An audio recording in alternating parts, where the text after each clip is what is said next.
سلام دوستان، وقتتون بخیر. این سومین ویدیو از معرفی و توضیح بازار آپشنه و توی این ویدیو قصد داریم یه چند تا استراتژی ساده رو با هم بررسی کنیم و ببینیم که چطور میتونیم از این بازار به این زیبایی حد اکثر کار کرد هم در جهت سوددهی بیشتر و جلوگیری از ضرر بگیریم. دوستان، بازار آپشن رو از همین الان یه ذره جدی‌تر بگیرید، سعی کنید توش فعالتر باشید، بیارید با پول کم اینو تست کنید و من فکر میکنم که بازار آپشن رو چه بخواید چه نخواید تا چند وقت دیگه تعداد زیادی میان سمتش، به خاطر اینکه ریسک کمتری داره و بازار فیوچرز هم خب خیلی ریسک داره و خیلی بهتره که شما اصلا کلا معاملات آپشن رو بیاید جایگزین معاملات فیوچرز کنی. خب بریم سراغ استراتژی. داخل گوگل اگر سرچ بزنید استراتژی های آپشن یه همچین نمودارهایی میبینید. من یه چند تا استراتژی ساده دو لگ دار رو بررسی میکنم. بعضی استراتژی ها چند تا لگ دارن، یعنی باید 4 تا قرارداد آپشن همزمان بخریم، مثل باترفلای، پروانه، شورت استرادل، آیرون کاندور و اینا استراتژی های رنج هستن، یعنی بهترین استراتژی هستن که شما میتونید برای بازار رنج استفاده بکنید و اگه بازار جهت دار باشه معمولا همون یه لگ یا دو لگ کافیه برای گرفتن یه استراتژی آپشن. ما توی کانال یه تحلیلی گذاشتیم در مورد اینکه سنس صعودی به اتریوم خیلی زیاده و احتمالاً اتریوم امسال بنابر فرض‌هایی که داریم قرار عدد 5000 رو مثلا توی 6 ماه، 7 ماه، 8 ماه، حتی شاید کمتر، حتی شاید دورتر بهش برسه و اگه بخوایم بیایم اتریوم رو بخریم میتونیم چند تا کار انجام بدیم. اینکه بیایم به صورت اثبات بریم داخل کیف پول اتریوم بخریم و اتریوم رو هولد کنیم، نگه داریم. حالا این میره بالا میاد پایین، میره بالا میاد پایین. این ضرری که از نقطه سر به سر من میاد پایین اینو باید تحمل کنم. این اگه یه ذره سود نمیشه تحمل کنم، اگه یه خورده بالا پایین میشه گیر میکنه، سری میاد پایین، میاد داخل ضرر.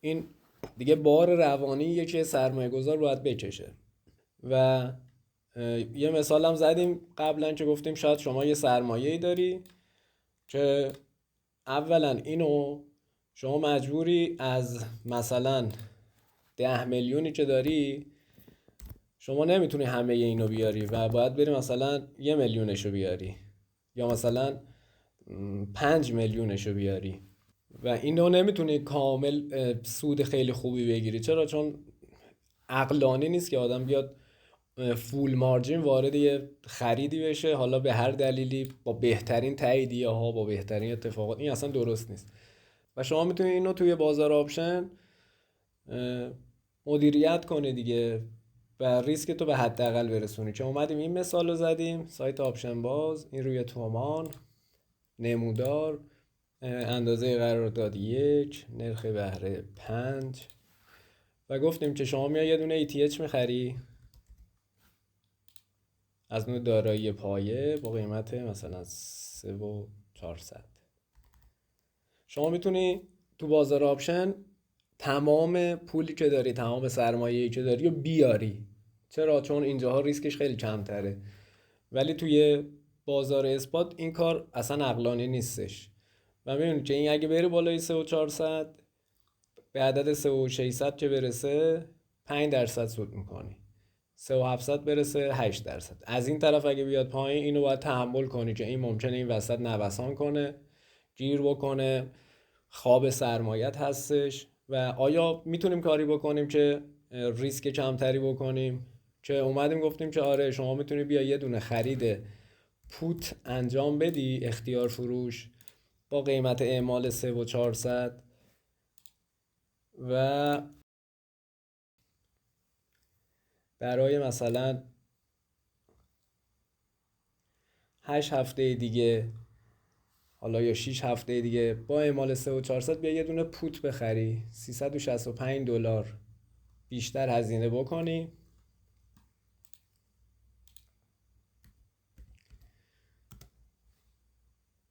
و زیر مارکت رو ببندی واسه خودت، زیر مارکت رو واسه خودت ببندی و از یه عددی دیگه بیشتر ضرر نکنی که اگه این حالا سررسیدش نزدیکتر باشه قیمتش ارزونتر میشه، مارکت بالا بزنه، یعنی مثلا بذاری این اتریوم که خریدی برسه به 3600، حالا بیای یه پوت بخری مثلا برای 3500 با قیمت بر فرض مثال $258 مثلا. و اینجا دیگه شما ضرری که میکنی حتی اگه اتریوم برسه تا 2000 اصلا تا $200 هم بریزه شما بیشتر 4% ضرر نمیکنی و روی این 3400 شما داری سود میکنی. $3400 کامل سرمایت رو آوردی تو بازار، $258 دادی یه دونه قرارداد پوت خریدی، کلا 3658% ریسک کردی و درسته که این سوده یه ذره هم نقطه سر به سرت میاد بالاتر، همین که کمتر سود میکنه، ولی خب خیلی عقلانی تره دیگه. اگه یه هولدر بلند مدت 8 هفته‌ای همچی کاری بکنه اصلا دیگه نگران این نیستش که سرمایه‌ام پولم و این چه اتفاقی میفته و روی $3400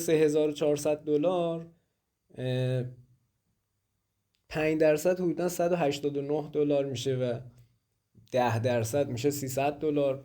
عدد کمی نیستش واسه ما و اینم حواستون باشه که اگر 2 تا اتریوم میخرید، اگه 10 تا اتریوم میخرید اینجا هم 10 تا پوت باید بخرید، به همین تعداد باید بخرید. اگه بیاد کمتر پوت بخرید مثلا 5 تا پوت بخری ریسک تو یه ذره بیشتر کردی، ریسک تو بیشتر کردی ولی از این طرف به خودت اجازه دادی که سود بیشتری هم بکنی و تا عدد 4000 اگه برسه خب 4770 تا شما در ازای $34000 سود میکنه. اینم حواستون باشه که اون نموداره از یه جا صاف میشد ولی این صاف نمیشه، ولی به هر حال اگه فکر میکنین که بازار بالای بهتری میزنه میتونی پوت کمتری بخری و اینم یادتون باشه که هر چقدر بازار بالا میره، بازار هر چقدر که بالاتر میره و شما اون اتریومتون تو سود میره، اینو میتونید چیز کنید دیگه، این پوتی که اینجا خریدید برای بستن زیر مارکت اینو هی مثل استاپ بازار فیوچر تریل استاپ کنید، هی اینو بیارید بالاتر، مثلا این میرسه به 3600 بیاد واسه همین 3600 بخرید که دوباره هی ضرره کمتر میشه. اینو نگه میدارید میاید یه پوت دیگه به همین مقدار میخرید که بعضی ها میگن خب حالا این مثلا خوبیش چیه؟ خوبیش اینه که هی داری این با سود بیشتری داره ادامه پیدا میکنه، از این طرف میای بیمش میکنی، ضمن اینکه این اگه برسه مثلا به 3700 دیگه از یه جای بعد سودت دیگه 1% باقی میمونه، یعنی دیگه بازار بریزه این 1% تضمین شد. حالا دیگه این بازی ریاضیه، خودتون برید اینا رو کشف کنید، من دیگه خارج از این برنامه نمیتونم بیام مثلا بگم که اینم هست اینم هست، یه ذره پیچیده میشه. پس اولین استراتژی، یه بار دیگه اینا رو ببینیم، شما یه دونه میری کال میخری یا میای کال میفروشی یا میای پوت میخری، مثلا این کاری که الان کردیم، یا میای پوت میفروشی.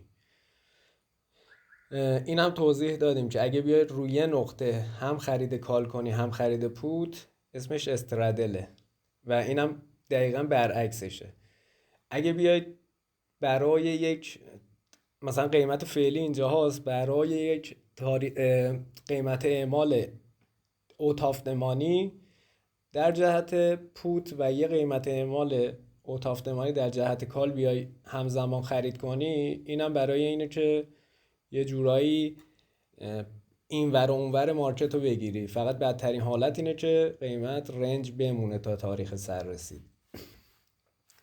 یه استراتژی دیگه ای که میخوام در موردش صحبت بکنیم اسمش کاورد کاله، استراتژی کاورد کال. کاورد کال اینجوریه، شما احتمال میدی که بازار اینقدر بالا نمیره، یه بالای محدودی داره.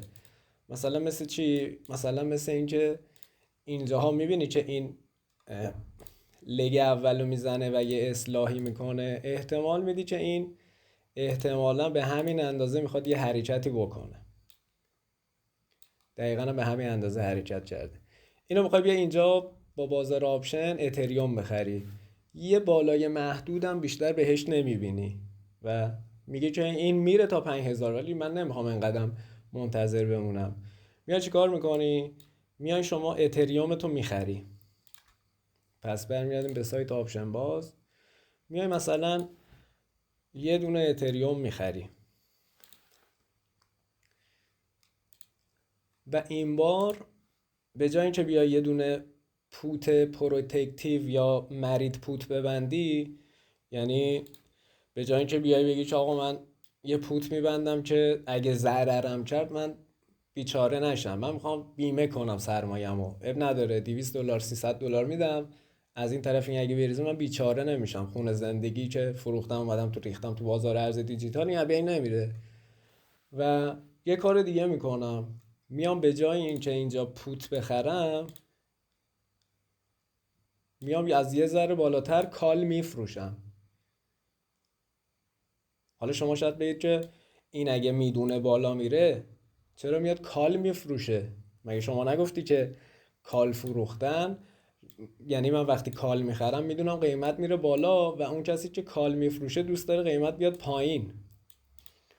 پس چرا داری این کارو میکنی؟ که دلیل ریاضیش به این دلیله. شما بیا اینجاها یه دونه فروش کال انجام بده با قیمت اعمال مثلا 3600 که فروش کال قیمتش 288.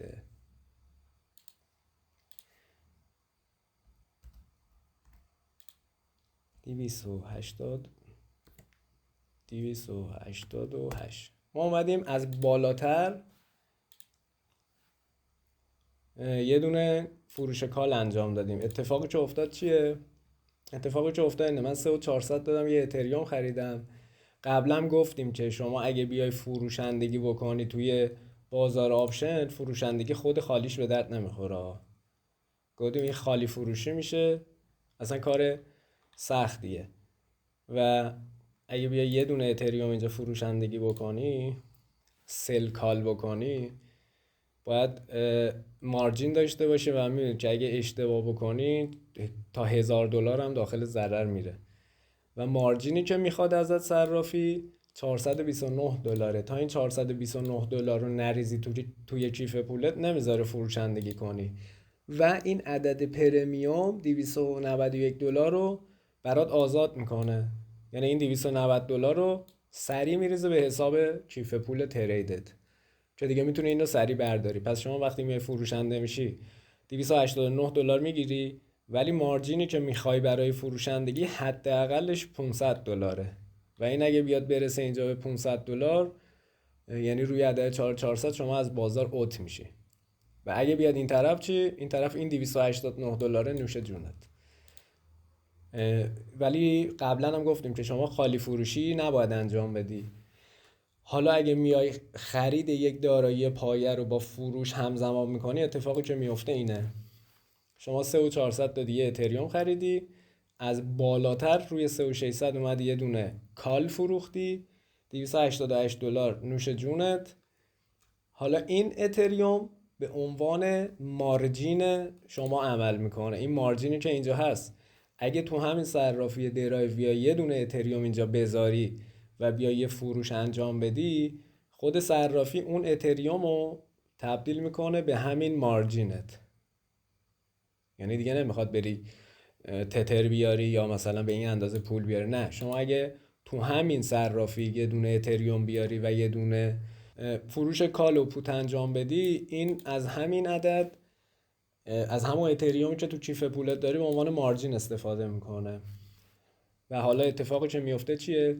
اتفاقی که میفته اینه که شما 3400 اتریوم خریدی، قبلا این بود دیگه، از 3400 میرفت به بالا سود میکردی، نقطه سر به سرت میاد رو 3100. این اولین مزیت اینه. چرا؟ چون که این 3400 منهای 288 شد 3112. پس نقطه سر به سرت رو اتریوم میشه 3100. یعنی تازه شما اتریوم رو 3400 خریدی برسه به 3100، تازه شما میره تو ضرر.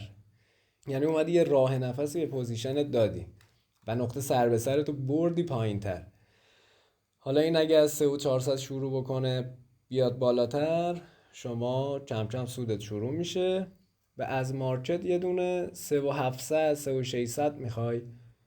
یعنی دیگه اون قدم بالای سنگینه نمیخوای، یه بالای کوچیک بزنه شما میتونی پوزیشن تو ببندی. بعدیش چیه؟ بعدیش اینه که سود محدود میشه توی این استراتژی. ولی از این طرف $300 به نقطه سر به سرت اضافه کردی و از اینجا دیگه بیاد رو 3000 و 2900. اینجا باید دیگه دست به عمل بزنی و یه کاری بکنی که حالا بفروشی قرار داده تو و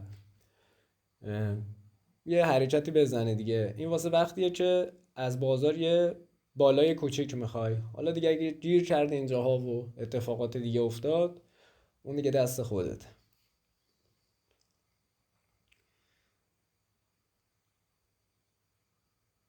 و اسم این استراتژی کاورد کاله. کاورد کال یعنی بیای هم به دارایی پایه رو بخری و همزمان فروشنده بشی. و این مزیتش چی بود؟ مزیتش اینه که نقطه سر به سر میاد پایین. بعدیش چیه؟ بعدیش اینه که سود محدود میشه. و اینکه حواستون هم باشه که باز هم اینو حواستون باشه، اگه یه اتریوم میاری برای یه دونه اتریوم فروشندگی انجام بده. اینو یعنی اگه بیام 2 بار فروشندگی انجام بدم، یعنی دو تا اتریوم برای فروش بذارم، اصلا یه اتفاق دیگه میافته. یعنی یه چیز دیگه میشه.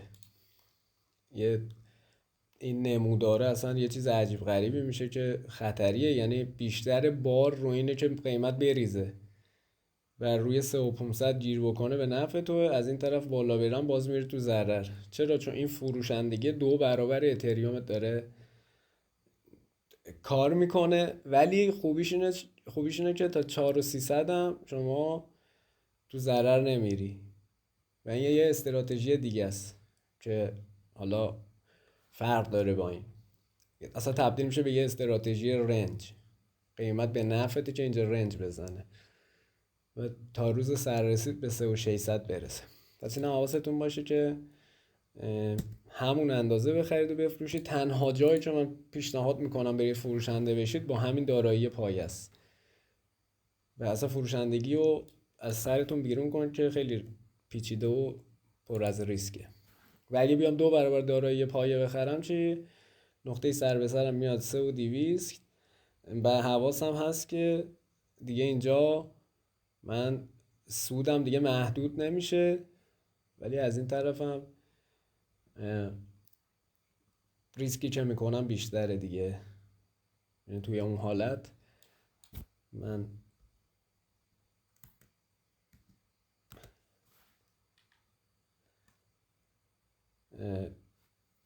روی این حوالی خطرم کمتره. تا 2900 من نزدیک 4% ضرر میکنم، رو اون حالت میشه فکر میکنم 6%.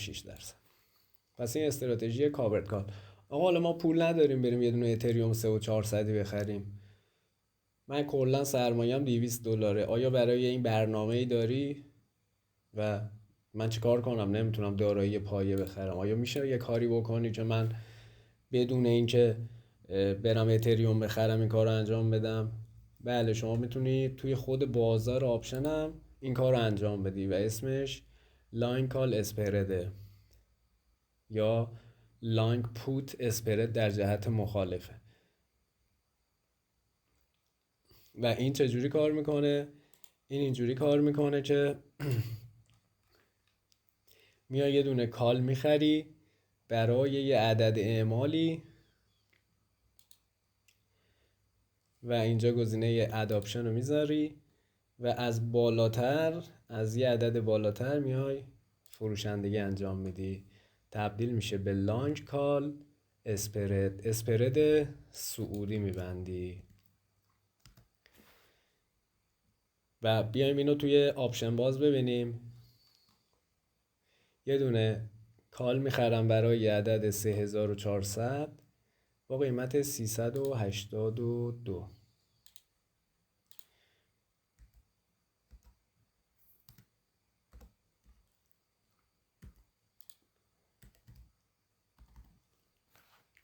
یه دونه خرید اختیار خرید، یه کال خریدم، میام از بالاترش فروش کال انجام میدم. فروش کالم چنده؟ روی عدد 3600 292. من این 292 زودتر یادم میره و این نمودار رو به ما میده و میبینید که من از مارکت یه دونه 3600 میخوام. حالا چه اتفاقی میفته؟ اتفاقی که میفته اینه که من اینجاها 382 دلار دادم، یه 3400 خریدم، 292 دلار دادم، یه 3600 خریدم و 90 دلار در کل هزینه کردم. چرا؟ چون برای این فروشه 292 دلار رو به من میده، یعنی آزاد میکنه. پس این منهای میشه 90 دلار من هزینه کردم. و مثل حالت قبلی شما دیگه این کالت تبدیل میشه به وثیقه این فروشندگی کالت و اینو اینجا هم اگه نگاه کنید 109 دلار، من یه 3600 هم مارکت میخوام که 109 دلار سود کنم. حالا اینجا میشه 110 دلار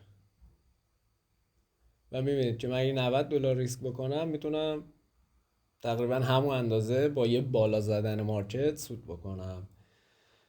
پس میبینید که چقدر جذابه. حالا اگه بیام اینو بکنم 3500 چی؟ یه ذره بالاتر بفروشم با قیمت اعمال 329. کلا نموداره به هم میخوره. حالا با 3600 من سودم کمتر میشه، پس بهتره از بالاتر فروشندگی انجام بدم. و میبینید که قیمته رو اگه مثلا این فروشه قیمتش بره بالا، برسه مثلا به 350، این الان چقدر ریسک کردم؟ 53 دلار، الان 32 دلار ریسک کردم. پس اینجا اصلا کلا فرق میکنه. یه 3600 بزنه با این قیمت های خرید و فروش، کلا داستان متفاوت میشه. و اینم حواستون باشه که به همون اندازه جفتشو با هم بخرید. توی اینم حواستون باشه این الان خب سررسیدش واسه 8 هفته دیگه است، یعنی خیلی مطمئنه. یه دونه 3600 میخوای از مارکت تا 8 هفته دیگه. حالا این تغییر میکنه، کم و زیاد هم میشه، یعنی بنا به اتفاقات مارکت این ممکنه یه ذره کم و زیاد هم بشه تا اون روز. به هر حال قیمت اگر حوالی هم 3500 هم تا 8 هفته دیگه اونه ضرر نمیکنه، نگران این نباشید. حالا یه استراتژی دیگه بودش به اسم لانگ پوت اسپرد. لانگ پوت اسپرد چیه؟ پس این لانگ کال اسپرد بود، میگیم آقا بیایم اسپرد سعودی ببندیم. این کاورد کال بود. این چی بودش؟ لانگ کال اسپرد. آقا ما مارکت یه بالای موقتی میخواد بزنه، من میام اسپرد سعودی میبندم. و اینم برید واسه تاریخ سررسیده مختلف تست بکنید و ببینید که این اگه تاریخش هم عوض بشه کلی سوددهی و ضرردهیش فرق میکنه. حالا یه دونه دیگه هم داریم به اسم اسپرد نزولی. لانگ پوت اسپرد. لعنت به کیبورد. اسپرد نزولی میبندم. بازم لعنت به کیبورد. اینم واسه وقتاییه که پایین جزئی از مارکت میخوایم. پس میایم چیکار میکنیم؟ میایم یه پوت میخریم برای عدد 3300 و این اداپشن رو که بزنید میایم از این کاله ببخشید میام یه دونه پوت میخرم برای 3300 و از بالاتر یعنی از 3000 هم میام پوت میفروشم. این تبدیل میشه به لانگ پوت اسپرد و اگه اینو بذاریم 1 ببینید که من از مارکت یه دونه 2900 اینا میخوام که چقدر سود بکنم. در ازای $136 $163 بگیرم که اینو حالا دیگه بسته به اینکه قیمت جابجا میشه میتونید قیمتشو بهتر و متفاوت تر بخرید. مثلا اگه 2800 بخرید از مارکت یه دونه 2700 حالا میخوای ولی از این طرف با $196 میتونی $300 بگیری.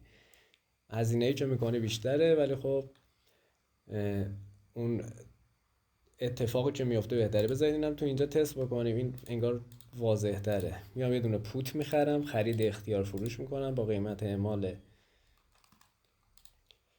3300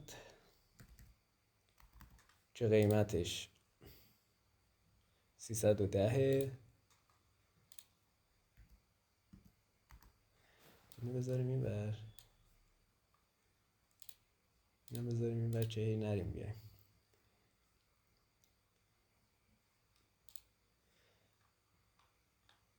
از این طرف هم یه دونه پوت میفروشیم از بالاتر یعنی فروش اختیار فروش انجام میدیم از بالاتر با قیمت 3000 که تبدیل بشه وثیقه ما که این پوت میاد تو سود اون میره تو ضرر ولی این جور اونو میکشه. یعنی اون خرید پوت جور این فروشه رو میکشه با قیمت اعمال 173.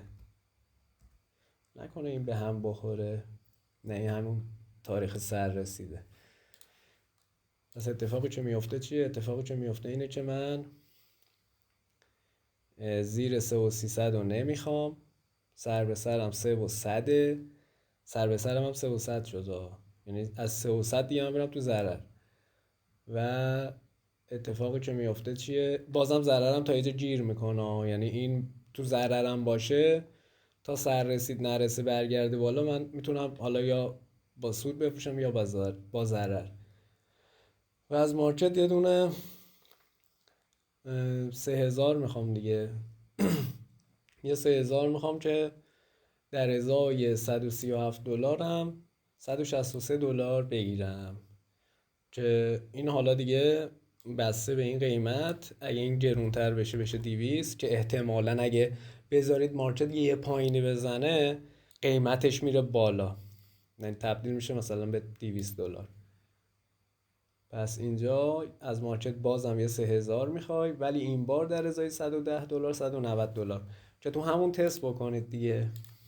اینو برای تاریخ سررسیدهای مختلف تست کنید چون اینا دلتا هاشون هم فرق داره. راستی تو ویدیوهای بعدی میام در مورد دلتا و گاما و تتا و اینا حرف میزنم. اون دیتای آپشن رو میایم بررسی میکنیم و داریم هی آروم آروم چیزای بیشتر یاد میگیریم بدون اینکه اصلا متوجه بشیم داریم بازار به این سختی و اینقدر راحت یاد میگیریم. این استراتژیای پیچیده تر رو من توصیه نمی کنم فعلا واسه سال اول معامله گری. خود منم با ترس و لرز میرم چند بار تست میکنم اگه بخوام انجام بدم و اینا واسه بازارهای رنج من نمی کنم این کار رو خودم شخصا. به شما هم توصیه میکنم که استراتژیایی که مثلا 4 تا لگ دارن خودتون تست کنید. بیاد ببین مثلا اینجا کال بفروشم، پوت بفروشم، بعد بیام واسه این کال بخرم، واسه این پوت بفروشم، چه اتفاقی میفته؟ یعنی که همش ضرره. بعد بیام مثلا اینو ببندم، مثلا اینجا پوت بخرم چی میشه؟ نمیدونم. اینو ببندم بیام اینجا کال بفروشم چی میشه؟ اینجا بیام پوت بفروشم چی میشه؟ اینا رو یه ذره با احتیاط عمل بکنید، چون اینا پیچیده است. این دست شما نیستش، سخته. و این فروشندگی که میاد وسط اصلا کلا معادلات عوض میشه. یهو به آنی میبینی که سرمایه‌ات از بین میره. پس فعلا هم یه استراتژی‌های دولگی رو امتحان کنید، یا اگه پیش بینی دارید برید کال بخرید. آقا اتریوم میخواد بره بالا، بهترین راه چیه؟ بهترین راه اینه که من میام واسه 8 هفته دیگه واسه همین قیمت 3300 یه دونه کال میخرم. خدا بده برکت. $43 میدم کال میخرم، این برسه به 4000 تا من $30 میگیرم دیگه، به جز این $43. از این طرف 8 هفته دیگه هم اینجا باشه چیز میشه. بعد اگه اینو نگه دارم تا 8 هفته دیگه، احتمالاً اگه قیمت برسه به همین حوالی 4000 این بیشتر هم میشه، به خاطر اینکه ارزش زمانی این بالا میره. شما یه چیزی رو خریدی و 8 هفته نگهش داشتی، ارزش زمانیش بالا میره، به خاطر اینکه عدمانی هم هست. اگه بیای بالاتر بخری، 3500 بخری واسه 8 هفته دیگه، هزینه کمتری میدی، از این طرف ارزش زمانیش بیشتره. به $200 به 4200 به 4100 که برسه $32 در ازای $34 سود میکنی. و اینا رو تست کنید دیگه. راحت ترین راه همینه، یا اینکه بیاید اگه سرمایه دارید همین جاها اینو کاورد کال کنید، یا پوت پروتکتیو ببندید، تهش رو بیمه کنید و این حرف. اینم راستی صرافی ایوو این برای بیت کوین بچه‌ها 1 داره ها، برای اتریوم نداره. برای بیت کوین هم اینجا توی صرافی ایوو عین همونه. اینو فقط بزن رو آپشن، 1 بیت کوین هم داره. اگه خواستید بیاید بیت کوین ببندید، میتونید بیاید اینجا کاورد کال یا اسپرد ببندید. این ظاهرا مثل اون استراتژی نداره، حالا من باید بگردم. پس ما تقریبا اسپرد و اینا رو یاد گرفتیم. شورت پوت اسپرد و شورت کال اسپرد هم هستش که اینو خودتون برید دیگه تمرین کنید دیگه. ببینید که اگه پوت بخریم با یه قیمتی، یا پوت بفروشیم با یه قیمت پایین‌تر پوت بخریم، چه اتفاقی میفته. تو همین صرافی درایو اینا رو دیگه تست کنید دیگه. بیای با یه قیمتی مثلا پوت بفروشی، از این طرف با یه قیمت دیگه کال بخری، یا مثلا کال بفروشی. کلا استراتژی تبدیل میشه به یه استراتژی دیگه. مثلا بیای برای یه قیمت اوتافتمانی کال بخری، یا بری مثلا کال بفروشی، پوت بفروشی، از اون طرف بیای با یه قیمت بالاتری هم پوت بخری. یعنی شورت پوت اسپرد. حالا اگه بیایم پایین تر بخریم شورت پوت اسپرد، کلا سیستمش فرق میکنه. و اصلا ببینید که چی از مارکت میخوایم. ما 3200 میخوایم، یه 3200 میخوایم. هر چقدر این نزدیکتر بشه شورت پوت اسپرد، این ضررش بیشتر میشه، سودش هم محدودتر میشه. دورتر بخریم چه اتفاقی میفته؟ این اتفاق میفته. اینو دیگه با خودتون. خب توی ویدیوهای بعدی اگه مشکلی پیش نیاد یه ذره تخصصی ترش میکنیم. خود من اگه شما تمایل نشون بدید، من بازم یه استراتژی های سخت رو میگم ولی پیچیدن و فکر نکنم کسی هم استفاده بکنه به این راحتی. و دیگه کم کم میریم سراغ یه ذره مباحث پیچیده تری که دیتای آپشن رو بررسی بکنیم، در مورد این حروف یونانی حرف بزنیم، ببینیم که آیا میتونیم بریم با استفاده از دریبیت متریکس، ببینیم که اینا معنیش چیه، کال هایی که واسه عدد $4000 انجام شده چیه و این واسه مثلا سررسیدهای نزدیک چه معنی میده، واسه سررسیدهای دورتر چه معنی میده و این اصلا اتفاقی که میفته چیه. امیدوارم که موفق باشید. این ویدیو هم براتون ارزشمند بوده باشه، با ارزش بوده باشه، یه چیزی یاد گرفته باشین. تا ویدیوهای بعدی شما رو به خدای بزرگ میسپارم. فعلا خدا نگهدار.